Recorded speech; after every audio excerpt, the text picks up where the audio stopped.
이름이 두 개 있는 분 있으세요? 요즘에 옛날 같지 않아서 요즘에는 내 이름이 마음에 들지 않으면 고치기가 쉽습니다. 그래서 많은 이름을 이렇게 고치는 분들이 있는데, 대개 근데 안 좋은 면에서 보면 이름을 여러 개 쓰는 사람 치고 바르게 사는 사람은 별로 없어요. 대개는 사기꾼, 사기치려고 여기 가서는 김아무개, 저기 가서는 뭐 박아무개 이름을 바꾸는 사람들이 있고, 또 전화기 핸드폰 두 개 세대 갖고 다니는 사람 치고 별로 그렇게 진실한 사람이 없는 것 같습니다. 여담입니다만은, 예수 그리스도께서는 여러 가지의 명칭들을 사용하고 계시는데, 왜 그리스도의 이름, 명칭들이 여러 가지로 사용되느냐는 것은 그분의 인격과 사역이 각각 다 다르고 독특한 특징을 나타내기 때문에 그 사역에 따라서 또는 그 특징에 따라서 불려지는 명칭이 다르다라고 이렇게 이해를 하시면 되겠습니다. 그 이름들 중에 첫째는 하나님의 아들이다 그랬어요. 예수님의 다른 명칭은 하나님의 아들입니다. 그런데 이 예수님께서 하나님의 아들인 것, 즉 하나님은 예수님의 아버지죠. 그럼 하나님은 또 누구의 아버지입니까? 우리들의 아버지죠. 그런데 예수님은 분명히 구분을 하셨어요. 예수님 자신이 아버지라고 부르는 관계와 제자들 우리가 하나님을 아버지라고 부르는 관계에는 차이가 있습니다. 어떤 면에서 차이가 있을까요? 예수님은 친아버지입니다. 친아버지. 예수님은 하나님의 친아들이고, 우리도 예수님의 아들이긴 한데 우리는 어떤 아들이에요? 양자입니다. 그런데 양자나 친자나 법적으로는 동등하다고 하는 것이 중요한 것이죠. 그것이 바로 우리에게 주시는 하나님의 은혜라고 하는 것입니다. 이 하나님의 아들이라는 이름은 요한복음에서 가장 많이 나타나는데, 이 하나님의 아들이라고 하실 때의 예수님은 어떤 분이냐? 직접 용서하시는 하나님이시다. 이럽니까? 예수님을 하나님의 아들이라고 하는 명칭으로 부를 때 담겨져 있는 많은 뜻들은 이 땅에 직접 오신 하나님, 그분이 곧 예수님이시다. 그런데 그 예수님은 이 땅에 왜 오셨느냐? 용서하기 위하여 오셨다. 용서하기 위하여 오셨다. 그런 말씀이죠. 여러분은 오늘 여기 예배당에 왜 왔습니까? 용서받으러 왔습니까? 얼마나 지난 주일에 죄를 많이 졌길래 용서받으러 오셨나요? 예? 물어보면 답이 없죠. 예. 아버지 집에 뭐 들으려고 왔어요? 갈 데가 없어서 왔어요? 네. 다 맞는 말씀입니다. 무슨, 내가 왜 이걸 물었냐면, 우리가 오늘 예배당에 온 것은 분명한 목적이 있어서 왔다는 것이죠. 목적이 있어서. 그 목적 중에 이런 사람도 있어요. 하도 교회를 안 가니까 목사님, 사모님이 전화해 쌓고 신방 와서 귀찮아서 한번 에이 갔다 와야지, 이런 목적으로 왔다 가는 사람도 있어요. 그죠? 아무튼 목적이 있어서 여기로 왔는데, 우리는 어떤 목적으로 와야 됩니까? 나의 죄를 용서해 주신 구주 예수 그리스도의 그 은혜가 감사하여 죄사함 받고 하나님의 양자 된 우리가 그 은혜에 감사하여 예배하기 위해서 우리는 오늘 이 교회당에, 예배당에 와 있는 것입니다. 그래서 와서 이제 봉사도 하고 또 밥도 먹고 공부도 하고 이렇게 하는 것이죠. 하나님의 아들이라고 불려질 때 예수님은 어떤 분이다? 용서의 하나님이시다. 예수님은 용서를 위한 분이십니다. 혹시 여러분 마음속에 아직도 내가 저 인간만큼은 도저히 용서할 수가 없어 이런 사람이 있습니까?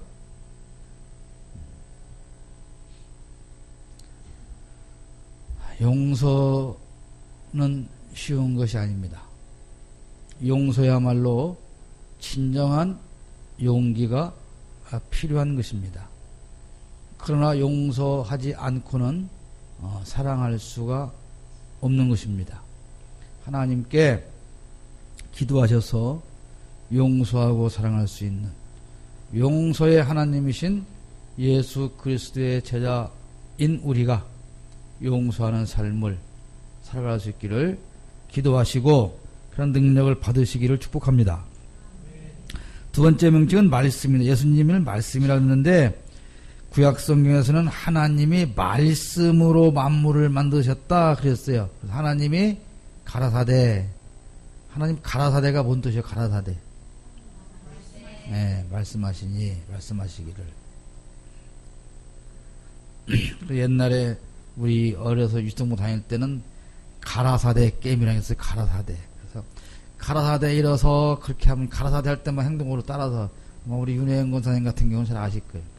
가라사대 앉아, 가라사대 일어서 누워. 그런데 누우면 이제 걸리는 거죠. 네. 그런 게임이 있고 그런데 하나님께서 빛이 있으라 이렇게 말씀을 하시니까 빛이 만들어졌거든요. 그 말씀을 요한복음에서는 그 말씀이 바로 하나님의 아들이다. 좀 이해하기 어렵죠. 아무튼 이해하기 어렵지만 예수님이 곧 하나님의 말씀이다. 그렇게 성경에서 말씀하고 있는데 이 말씀은 하나님의 모습을 우리에게 보여주실 때 말씀으로 보여주신다. 그러니까 하나님의 말씀을 통해서 예수님이 어떤 분인가를 우리에게 가르쳐 주시는 거죠. 좀 어렵죠? 말씀이 보이지 않는 말씀을 이렇게 표현하니까 우리가 이해하는데 좀 어렵긴 하지만 하나님의 말씀을 통해서 하나님이 어떤 분인가를 우리에게 알려주시는데 다만 그 말씀을 전해주는 그 자체뿐이 아니라 예수 그리스도 자신이 바로 복음이다. 복음이 뭐예요? 복음. 기쁜 소리 내용이 뭐냐고. 응? 어디서 구원해 주신 걸 말하는 거야. 네. 그 복음이죠. 자, 여러분 그 사마리아 여인이 대낮에 우물가에 물을 길러 왔잖아요. 왜 대낮에 물을 길러 왔어요? 응? 수돗물 틀면 되지 뭐들어 물동이 지고 갔냐고? 왜 한낮에 물을 길러 우물가에 갔냐 하면 이 사람이 사는 모습이 자랑스럽지 못해요. 5번이나 하여튼 남편이 바뀌었어요. 근데 지금 사는 남편도 본 남편이 아니라고 그러잖아요. 그러니까 좀 창피하잖아요. 작년에 육사 지방선거 할 때도 어떤 여성 후보가 나왔는데 누가 나한테 그래요. 형님, 저분은 결혼을 4번 했대요. 그래서 나하고는 한 번도 안 했는데? 그게 무슨 결혼을 4번 했으면 어떻고 40분 했으면 어때요? 정치는 정치 잘하면 되는 거지. 이 수가성 여인은, 사마리아 여인은 이렇게 부끄러운 삶을 살아서 사람들이 손가락질을 하니까 대낮에, 그때는 거기는 대낮에 다 낮잠을 자요. 날 뜨거우니까. 그래서 다 낮잠 잘 때 잠 안 자고 물을 길러 왔단 말이에요. 근데 거기 누구를 만나요? 거기서 예수님을 만나요. 그 예수님이 메시아인 것을 알아요. 그때 그 여인이 어떻게 해요? 응? 스마트폰을 내서 꺼내갖고 밴드에 막 올리죠. 네. 단톡방을 열어서 내가 여기서 메시아를 만났다 이렇게 글 올리죠. 사진 찍어가지고. 어? 그 밴드 가입 안 했어? 사마리아 여인이라고 있는데 밴드가. 요즘 말로 하면 그래. 요즘 말로 페이스북에 막 사진 찍어서 올리고 막 댓글 좋아요 막 누르고. 그러니까 이 여인이 물동이를 던지고 달려서 뛰어서 어디로 가요? 동네로 가요. 가서 뭐라 그래? 다 나와보세요. 메시아가 왔어요. 여기서 뭘 의미합니까? 지금까지는 자기가 부끄러운 사람이었어요. 부끄러운 사람이어서 사람들을 피해다녔단 말이에요. 사람들을 피해다녔던 이 여인이 사람들을 지금 불러 모으는 거예요. 다 나와보세요. 왜 그랬을까요? 내 부끄럼 따위와는 상관이 없이 기쁜 소식인 거예요. 크고 기쁜 소식인 거예요. 부끄러움도 수치도 그런 것과는 비교도 되지 않는 그 구원의 기쁜 소식, 굿뉴스, 복음을 알았기 때문에 달려가서 사람들에게 다 외치고 와봐 그 말이야. 여러분 인생 속에 어떤 뉴스가 제일 좋은 뉴스일 것 같아요? 어떤 소식이 복음일 것 같아요? 목사님, 지은이가 서울대 수석 합격했대요. 근데 정작 지은이는 뭔 또라이 같은 소리야? 이러고 있어. 우리 한 집사한테 그보다 더 기쁜 소식이 있을까? 에? 여러분, 가슴에 소원을 놓고 한번 생각을 해보세요. 여러분 인생에서 어떤 소식이 가장 나를 펄펄 뛰게 만드는 기쁜 소식이었습니까? 여러분이 과연 예수 믿고 구원받았다고 하는 하나님의 아들이 이 땅에 와서 사람의 몸으로 와서 나를 위해서 대신 십자가에 죽으시고 나를 구원해 주었다고 하는 이 놀라운 소식이 지금 여러분이 듣기로 원하는 그런 소식보다 얼마나 더 크고 기쁜 소식이냐 이 말이에요. 네? 지은이가 서울대 수석 입학하면 아마 파인빌 1, 2차 아파트에다가 전부 다 서울대 수석 입학 환영 이렇게 해서 뭐 축해서 현수막 걸 거예요. 나도 하나 걸어줄게 5만원 내고. 근데 그 파인빌 어디에 가도 쭉 구원 한낭집사 예수 믿고 구원받았다 이런 현수막이 걸리냐고요. 네? 안 걸리잖아요. 한 김에 계속 예를 들을게. 이제 우리 이경석 선생님 서운할지 몰라. 왜 담비는 서울대 갔다고 예를 안 드냐 이렇게. 그럼 담비로 바꿀게. 자, 담비가 설교수 입학을 했어. 그러면 이제 우리 엄마인 이경사님이 핸드폰을 들고 막 어디부터 얘가 어디 막 잘하고 싶어 막 죽었을 거란 말이야. 그죠? 응? 누가 한 사람도 막 이 사실을 모를까 봐서 막 이게 막 안절부절하고 막 난리 났을 거란 말이야. 그게 복된 소식을 들은 나의 행동이어야 되죠. 그게 수가성 여인의 우물가 여인의 행동이에요. 그 여인의 행동은 왜 그랬어요? 복음의 가치를 알기 때문에 그런 거예요.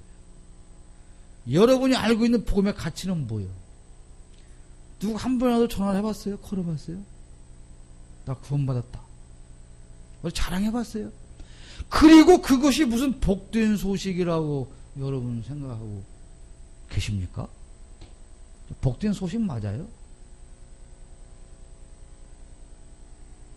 10만원짜리 복권 하나 맞은 것이 더 기쁘지 무슨 구원받은 게 뭔 대단한 내 담비가 다음 중간고사 봐서 평균 점수가 10점 올라간 것이 기쁜 소식이지 무슨 구원받은 것이 뭔 그리 대단한 기쁜 소식이겠어요? 우리에게 기쁜 소식이 안 되기 때문에 나가서 자랑할 필요가 없는 거죠. 담비가 중간고사 봐갖고 평균이 50점 맞았어요. 50점. 그러면 엄마가 자랑할 생각이 있겠어요? 없지. 그래서 예수 믿고 누린 구원의 복된 소식이 복음이 이렇게 가치가 없기 때문에 우리는 나가서 전달하고 싶은 의욕도 없고 그러는 거죠.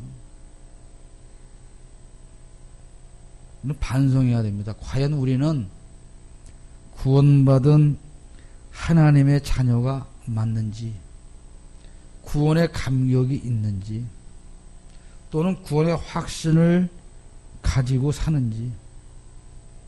예수께서는 우리에게 이 소식을 들려주시려고 친히 내려오셔서 십자가에 죽으셨어요. 여러분이 누군가를 위해서 죽어 죽이는 고사하고 여러분이 누군가를 위해서 100만 원만 구제를 했다고 생각을 해보세요. 구제 얘기하니까 지난주에 우리 교회가 쌀을 50kg를 구제했어요.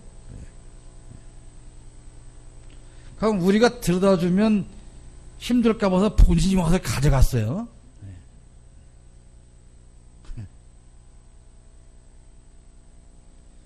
구제를 안 하니까 기다리다가 안 갖다 주니까 와서 가져가잖아. 그러니까 구제를 갖다 주기 싫으면 1층 문 활짝 열어놓고 거기다 다 갖다 쌓아놔. 이렇게 아무나 가져가세요. 그런 생각해봤어. 옛날에는 집집마다 예배당 올 때 여전도 의원들은 다 이 성밀주머니라는 걸 들고 와서 이렇게 성밀했어. 지금 큰 교회 가봐. 성밀함에 모이는 쌀 절대로 교인들한테 밥해서 안 줘. 왜? 질 나쁘다고. 성밀은 무슨 정부이면 팔 갖고 와서 쏟아붓느나? 하여튼 그래요. 지금은 성밀하는 건 아니에요. 옛날에 저희 어머니도요. 교회 다니시기 전에도 이 좀두리 쌀이라는 것을 했어요. 우리 식구가 9식구가 먹을 쌀이나 보리쌀을 풀면 거기서 숟가락으로 한 숟가락에 떠서 병에 모으는 거예요. 그걸 모았다가 가난하니까 설날 되면 그걸로 떡을 만들고. 그런데 저희 어머니가 이제 교회를 다니기 시작하더니 그렇게 성미를 모으셔. 성미를 어떻게 모으는 줄 아세요? 점주살 모을 때는 모을 때 한 숟가락 모았는데 성미를 모을 때는 식구별로 한 숟가락씩 모으는 거예요. 그래서 그것을 딱 갖다가 주일날 교회당 갈 때 갖다 성묘함에 붓죠. 여러분, 아까 낮에 예배 목사님 정성을 말씀하셨는데 과연 우리는 오늘 하나님 앞에 예배하러 올 때 어떤 정성을 가지고 옵니까? 응? 예배당 와서 아유 지갑을 이거 없네 적어놓고 왔네 갖고 탁 갖고 탁 집어넣는 거 말고. 옛날에는 이 1,000원짜리를 헌금하려면 물을 푹푹 하고 다리미로 쫙 다렸어요. 다려가고 성경집 가서 쫙 돈을 쉬다가 깨끗한 돈이 나오면 아이고 헌금해야 되겠다. 물론 무슨 깨끗한 돈으로 헌금하는 것이 더 중요합니까? 그건 아니지만 그 마음 자세가 하나님 앞에 어떻게 해야 하고 싶다고 하는 그 정성된 자세가 항상 있었다고 하는 것이죠.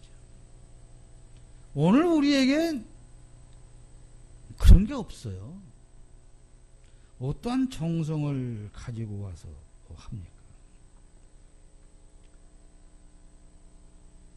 우리가 신앙인으로서 과연 무엇을 복음, 그리스도, 구원, 그리고 얼만큼 우리가 귀한 가치를 가지고 신앙생활을 하느냐가 대단히 중요한 겁니다. 여러분 집에 하루만 청소기를 안 돌리고 걸레질 안 하면 어떻게 돼요? 우리 집은 일주일도 안 하지긴 하지만 어떻게 됩니까? 거기 쌓이면 어떻게 해? 재채기 나오기 전에 그럼 어떻게 해야 돼? 우리 집은 치우잖아요. 내가 주일 예배 끝나고 간데 보면 참 그래요.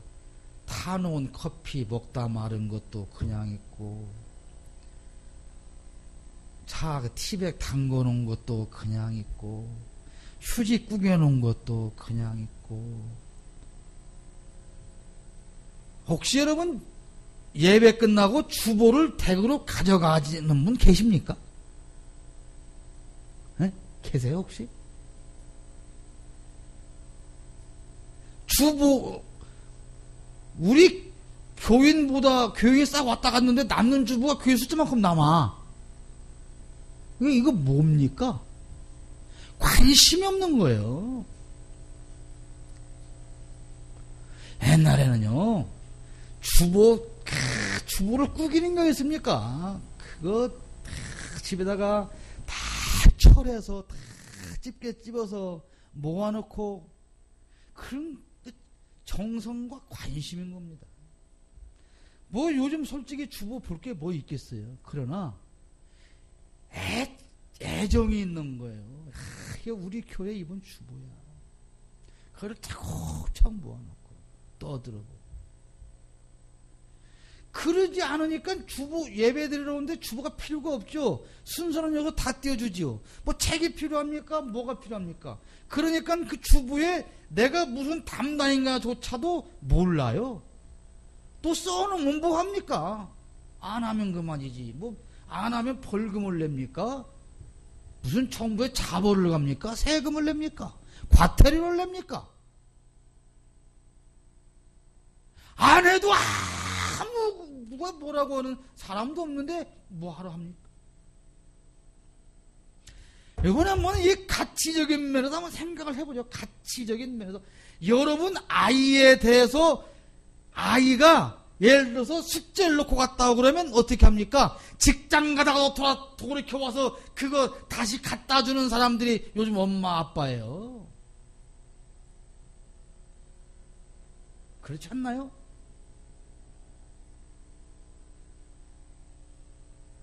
여러분 교회에서 내가 해야 할 일 한 가지 빼먹었다고 무슨 콧방귀나 껴본 경험 있습니까?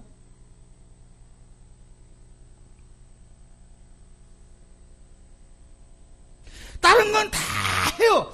안 해도 안 죽을 모든 걸 다 해. 근데 반드시 해야만 될 교회에서는 안 해요. 한 가지를 안 하는 거예요. 가장 중요하고 가장 우선시 되어야 할 그 한 가지를 안 해. 그럼 뭐라고 말합니까? 전능하신 하나님. 이런 흥경의 제자들이 내가 사람을 기쁘게 하랴 하나님을 기쁘게 하랴 그랬어요. 그렇죠? 그게 뭘 말하는 걸까요?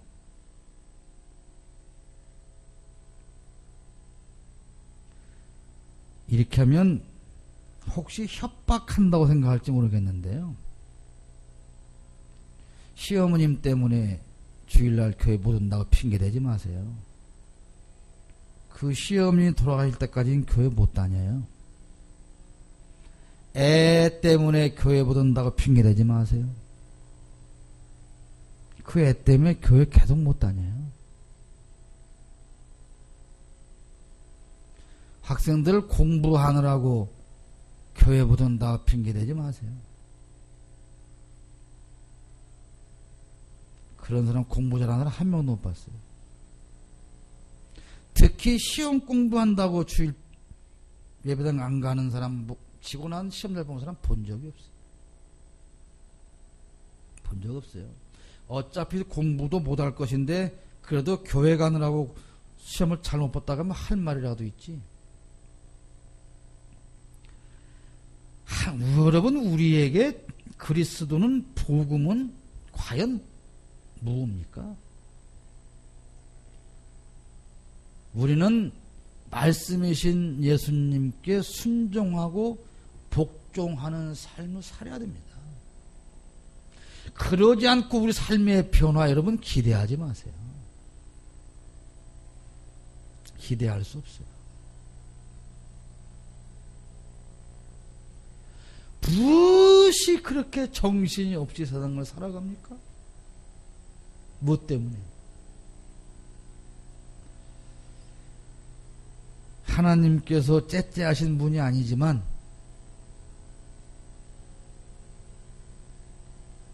오늘 낮예배 설교처럼 하나님은 우리를 달아보시는 거예요. 하나님의 저울에 불합격 당한 사람이 그 인생을 성공할 수는 없는 겁니다. 여러분, 바꾸세요, 생각을.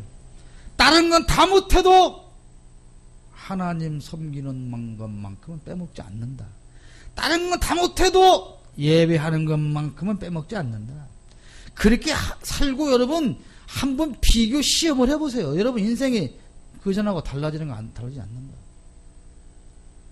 도덕적으로 우리가 부족하고 양심적으로 부족하고 비록 그렇게 살지 못해도 그럼에도 불구하고 하나님 우선 제일 주의로 살아갈 때 그 삶이 변화되어진다는 사실은 법입니다. 특히나 우리 학생들은 명심하시기를 바랍니다. 다음에 예수님의 다른 병은 대제사장인데요. 이 대제사장은 죄를 속하기 위해서 매년 희생제물을 드립니다. 그 대속죄일이라고 하는 절기가 있죠. 네. 이 대제사장 앞으로 염소를 2마리를 가져옵니다.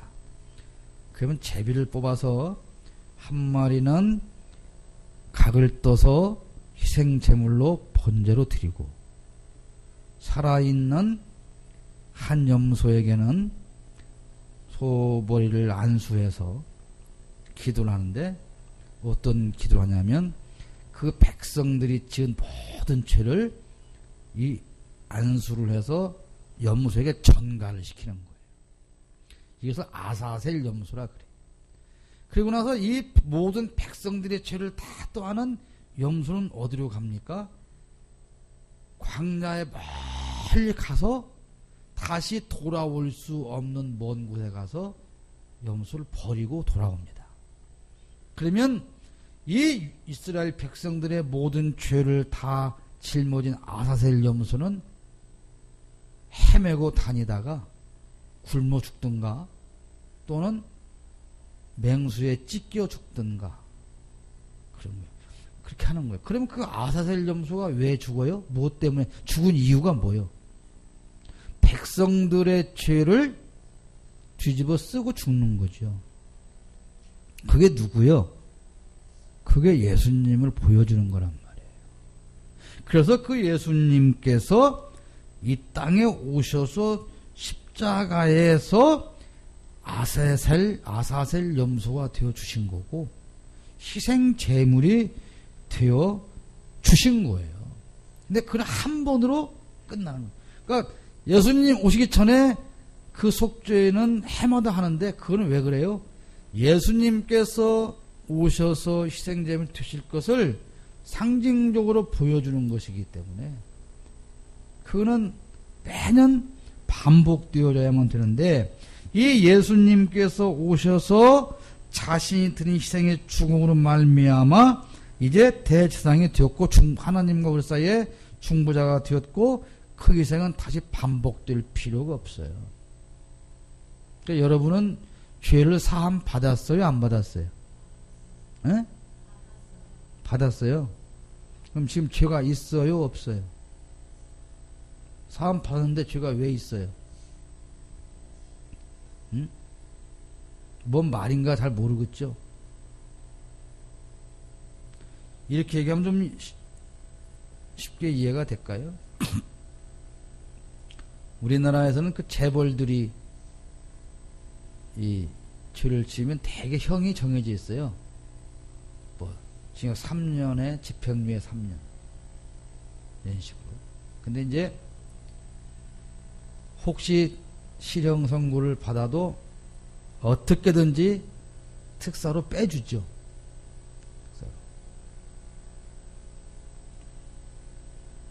그것도 그래서 가석방도 시켜줍니다.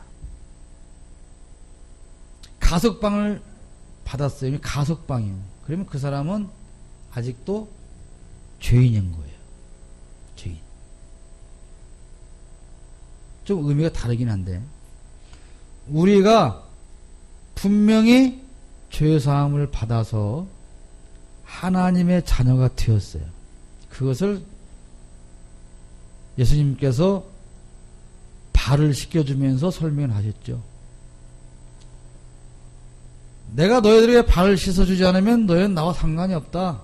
그러니까 베드로가 뭐라고 그랬어요? 응? 아니 그러면 목욕도 시켜주세요. 그러니까 예수님께서 뭐라고 그랬습니까? 이미 목욕한 사람은 발만 씻으면 돼. 그러니까 우리가 죄사함 받았다고 하는 것은 목욕한 거예요. 여러분 목욕탕 가서 목욕하고 오죠? 목욕탕 가신 분 많이 계시네, 지금 눈 감고. 목욕탕 가서 목욕하고 볼일 보고 집에 왔어요. 그럼 목욕하고 왔으니까 샤워를 또 해야 돼, 안 해야 돼? 해도 안 잡아가지만 안 해도 되잖아. 그런데 발은 또 씻어야 돼, 안 씻어야 돼? 손은 씻어야 돼, 안 씻어야 돼? 그런 거 똑같은 거예요. 우리가 죄사함 받아서 하나님 자녀 되었으나 우리가 매일매일 짓는 손과 발을 더럽히는 죄를 매일매일 해결을 해야 되는 거죠. 그러나 우리의 구원을 위해서 다시 희생제물은 필요 없다 그 말입니다. 그걸 말하는 거예요. 그래서 우리 기독교인에는 사제가 필요. 자, 우리는 천주교 신부님들을 사제라고 그러죠. 사제. 네? 사제. 사제란 말은 무슨 말이에요? 제사장이라는 뜻이에요. 그러면 제사장은 왜 존재합니까? 제사를 위해서. 그러니까 거기서 말하는 미사는 우리가 말하는 예배와는 다른 의미로 그건 아직도 제사를 드리는 거예요. 어떤 신부님이 외국 여행을 많이 다니는데 공항에서 이제 출입국 기록을 하는데 꼭 자기 이름표에다가 직업을 신부님이라고 썼대. 남대진 신부님. 그러니까 그 직원들이 참 쳐다보가 아니 신부님은 그냥 아무개 신부 이렇게 쓰시면 되지 본인을 높여서 님자를 붙이십니까? 그랬더니 아니 무슨 소리야? 그러면 왜 스님들은 스라고 안 쓰고 스님이라고 써?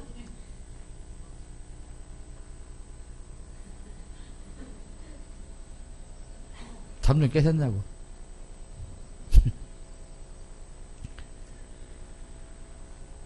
그렇기 때문에 우리는 예수 그리스도께 이제는 죄사함 받은 성도로서 반응을 해야 되는 거예요. 죄사함 받은 성도라고 하는 것은 많은 의미를 담고 있어요. 첫째, 예수님 앞에 순종해야 되고 복종해야 되고 그러면서도 당당해야 되고요. 우리는 죄인이 아니잖아요.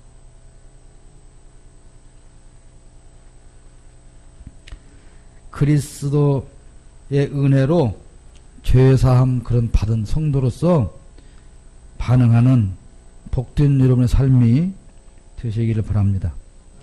그 다음에 이제 메시아라고 그러는데 수세기 동안 유대인들은 메시아를 기다렸는데 어떤 메시아를 기다렸어요?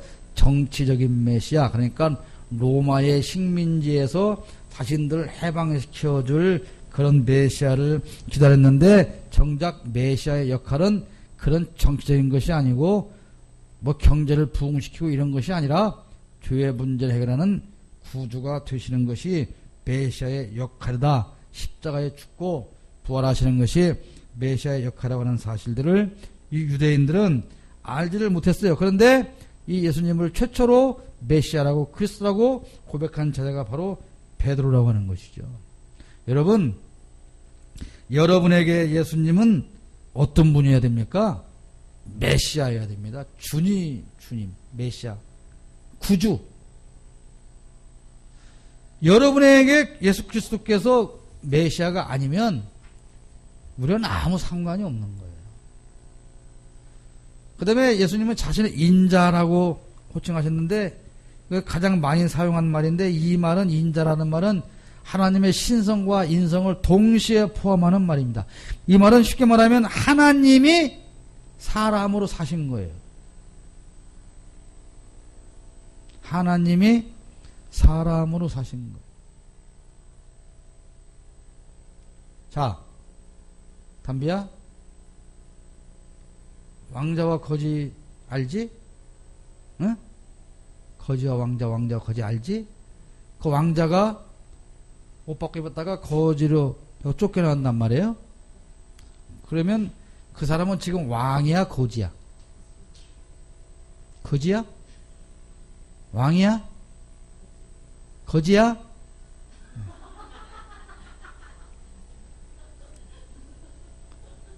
지금 그 사람은 왕이 거지로 살고 있는 거죠. 왕이 거지로. 그러니까 예수님이 있다면서 하나님이 사람으로 사는 거예요. 근데 왕이 거지로 살아. 그러면 자기가 왕이라고 아무리 말해봐야 사람들이 이런 거지 새끼가 이러잖아요. 반대로 왕으로 사는 거지는 왕이 아니야. 그래도 폐하 왜 그러십니까? 그러잖아요. 자, 하나님께서 담비야 뭐하냐?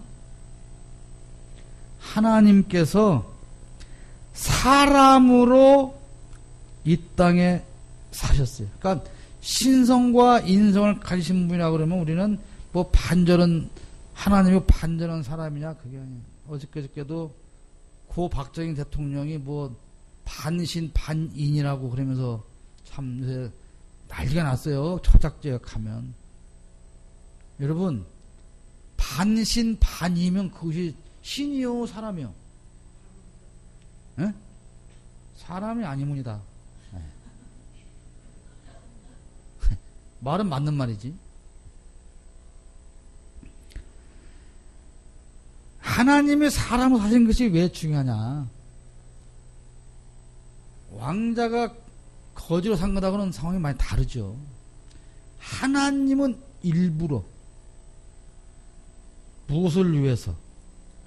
나의 죄의 문제를 해결하기 위해서. 그래서 그분이 직접 사람으로서 모든 걸 다 겪으셨다고 하는 사실. 그게 굉장히 중요한 것이죠. 그 다음에 마지막으로 주라고 하는데 예수 믿는 사람은 그리스도를 주라고 불러야 됩니다. 주님, 주님. 주여 이 말은 좀 문제가 있어요. 종이 주인 보고 주여 그렇게 부르지는 않죠. 그죠? 네. 선생이요 그러진 않잖아요. 그러니까 주님이라고 부르요. 주님 그랬더니 이 유대인들은 신성모독이라고 그랬고 로마인들은 반역이라고 그랬는데 우리 그리스도인들에게는 우리의 주님이셔야 되고 이 주라고 하는 호칭은 모든 권세가 예수님께 있다. 그래서 우리가 신앙으로 고백하는 것이고 우리는 그 그리스도의 종이라고 하는 사실을 또한 신앙을 고백하는 것입니다. 우리는 종입니다. 그리스도의 종. 그리스도는 나의 주인. 자, 결론적으로 그리스도는 다양한 호칭을 가지고 있는데 이 많은 호칭들이 여러분들과는 어떤 관계가 있냐 이 말입니다. 말씀으로 오신 예수님, 사람으로 오신 예수님,